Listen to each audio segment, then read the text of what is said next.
یک راننده را در شهر دوشنبه پایتخت تاجیکستان برای نصب رقم‌های بیگانه و استفاده تجهیزات مخصوص صدادهنده و روشندهنده میگالکا دستگیر کردند.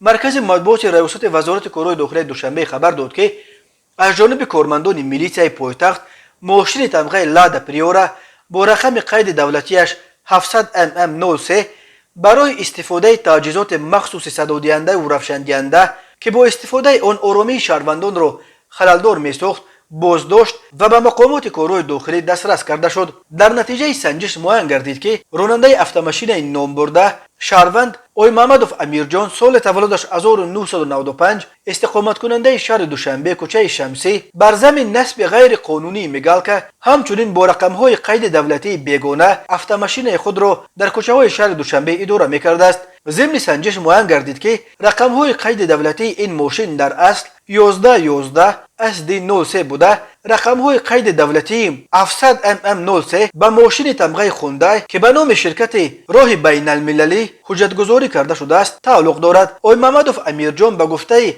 مقامات دیده و دانسته برخلاف مقررات قانونگذاری عمل نموده با چنین قاعده ویرانکنی دغل حرکت در راه دست زده است. وابسته به این نسبت به آی محمدوف امیرجان طبق طلبات ماده 313 رقم بیگانه و 316 نصب تجهیزات مخصوص صدادهنده و روشندهنده پروتکل حقوق ویرانکنی ماموری ترتیب داده شده.